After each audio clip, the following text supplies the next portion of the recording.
Hello guys, I'm XFactorLive and this is my first video, therefore I just want to give you a small introduction about my channel. My channel will be more focused for the competitive players, since I want to upload build orders, tactics, strategies, ideas and tricks. But there will be also some interesting stuff for the casual players, like guides that can help you to improve your gameplay.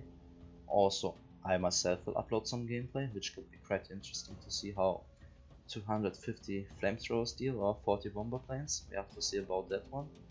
So stay tuned for more content and let's get into the video. This video is about the Bulwark spam. You heard it right. Bulwark spam, not Bulwark rush. What's the difference between those? Bulwark rush is trying to get bulwarks as fast as possible, while the Bulwark spam tries to get as many as possible. The Bulwark spam is that dangerous because pretty much everyone can play it, no matter how good you are, and if something goes wrong you can all the time get to Europe without any economical disadvantage. That's the strongest tactic and strategy you can see in 1v1 gameplay, and I will just show it to you by going in a 1v1 game myself.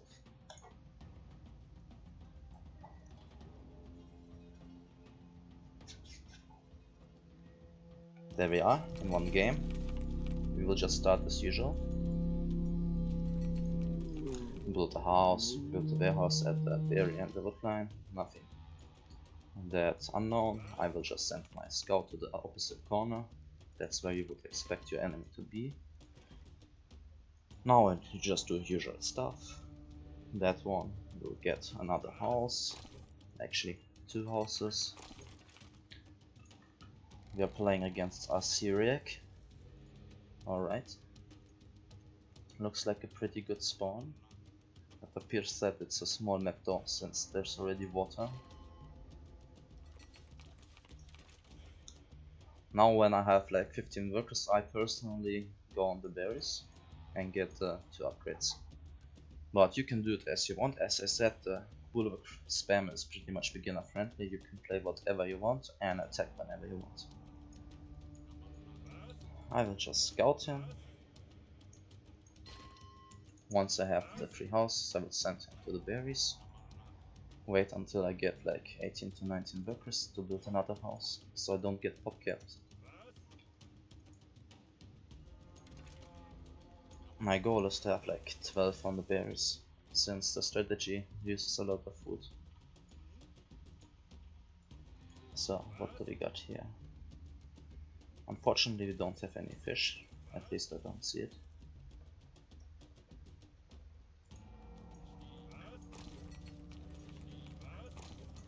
Yeah, I managed a bit bad, so I'm now pop capped maybe. Yeah.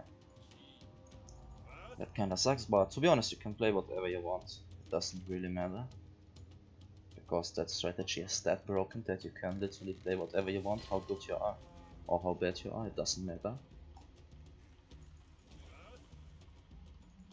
But it's important that you scout your opponent's base, so you know where the terrain is and where not, because you have to place your bulwarks obviously there. You don't even need to know how many I put in the berries or how many on the wood. Just make sure you have enough resources, pretty much the same from both, since the bulwark costs also the same. But after having your 30 population, you can just make a stonecutter and then research the slinger, bulwark, damage upgrade and the accuracy upgrade. There's a small trick, later I will show you how you can do that without unlocking the slingers.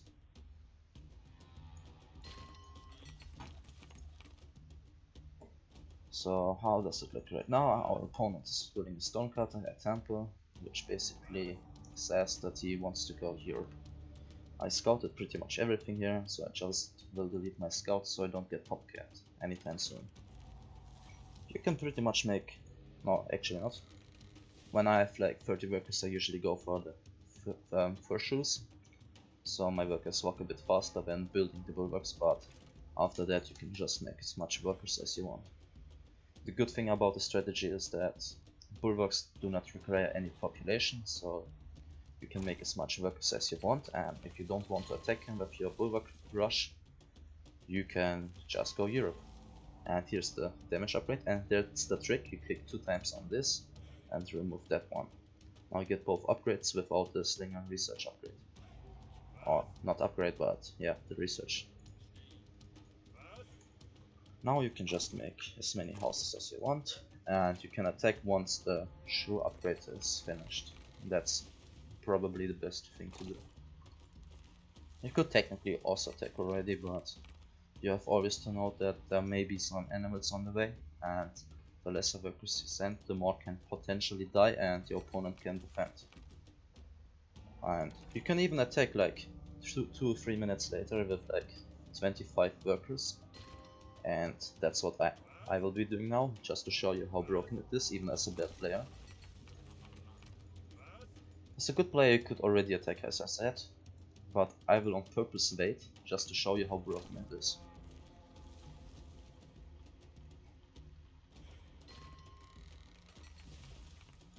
Also, a very good thing you might do is just get some workers and send them out to find like some cows or something for food.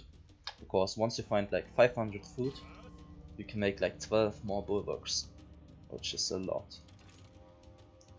And everything, yeah, pretty much every animal can give you a lot more bulwarks. Like those I cannot kill them because they're too fast, but let's see.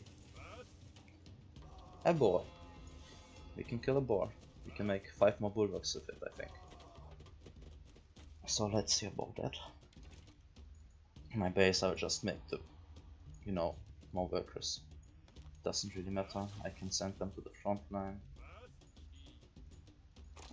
Make a small warehouse. Yeah, 400 food, I can make 8 more bulwarks. No, 10 more bulwarks. That's amazing.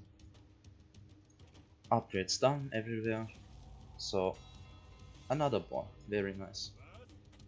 How often in your life can you say that you're happy to see a boar?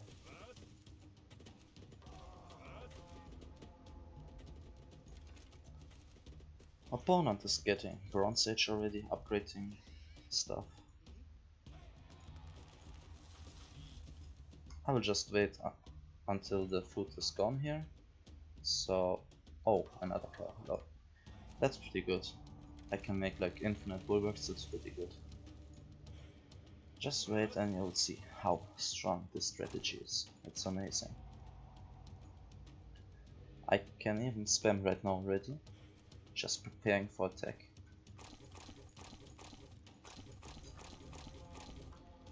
Let's hope our opponent does not give up, that would be pretty sad. Oh, and cautious please, if you do that strategy, people will flame you all the time. Just as a heads up warning.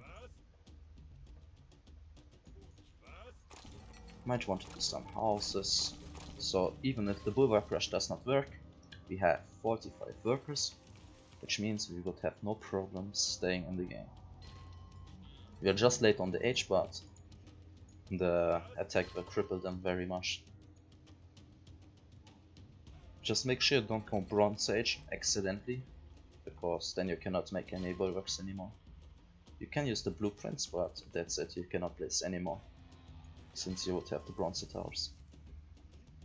I'll just take all those 20 workers and send them to the enemy. And there you will see, we are like at 7 minutes already, which is very slow, on purpose, just to show you. And we can make like 50 bulwarks. That's quite a lot if you ask me. Maybe we can even get some more food in case we need it. He scouted our workers, but it will not help. Maybe you want to just hotkey them so you don't get lost. So they don't get lost. So right now you just take like 4 workers, 5 workers for each bulwark, so they don't get stuck. You can make a lot of on the same time. It's impossible to stop basically.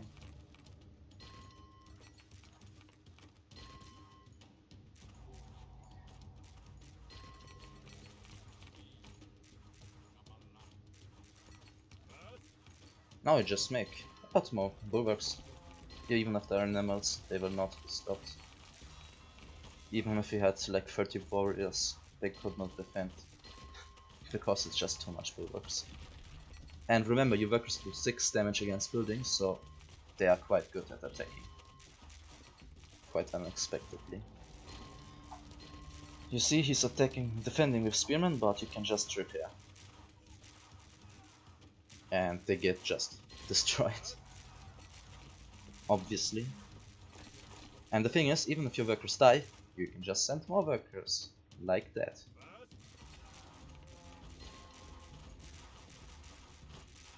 And the best thing is, if your opponent has like food, you can steal it from them. Like, let's say this was your opponent's food, you can make a warehouse and then farm the boars at their base, or berries, or whatever you want. You can do whatever you want because you have the control. And right now I just will be going Bronze Age because then I can upgrade the towers if I want to Asian towers because they are cheap.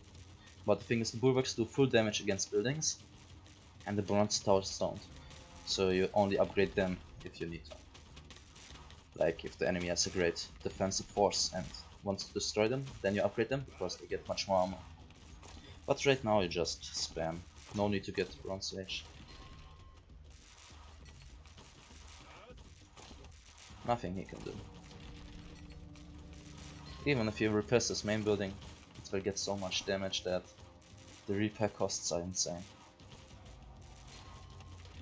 Also, he lost a lot of buildings, as you see. Nothing he can do. You can just farm food at his base, even wood if you want to. You can do whatever you want.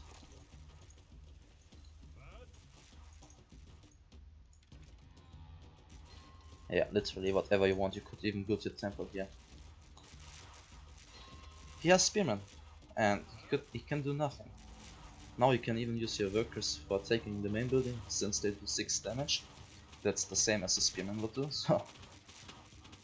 yeah. Nothing someone can do against this strategy, it's too OP. And let's say I would have killed here a mammoth, I could make 25 more bulwarks, like 25, that's a lot. That's like all those I could just place here. Here's the repairing, but yeah, it doesn't really help. He has probably no wood for repairing. And another ball. So here we won the game simply just by spamming bulwarks. As you see, totally OP. All you have to do is like make workers, make houses, get the 2 upgrades here, get the shoes upgrade, and then you just walk to your enemy and spam bulwarks. You can beat pretty much everyone with this strategy. The only thing you have to watch out is if they like have a big maceman defensive army. That's pretty much the only thing that can counter those bulwarks. But other than that, even if they have like 30 slingers, 30 warriors, they cannot defend. Even if they kill all your 20 workers right now, all my 20 workers here for example, I could just take those here and send them up. Take those, send them up. Because I only need like 20 workers to farm resources. I don't need them all. Just look at my wood, it's way more than I need. So that's it for the video, guys. I hope you enjoyed it, and if you enjoyed it, please leave a subscribe and a like. Thank you. See you next time.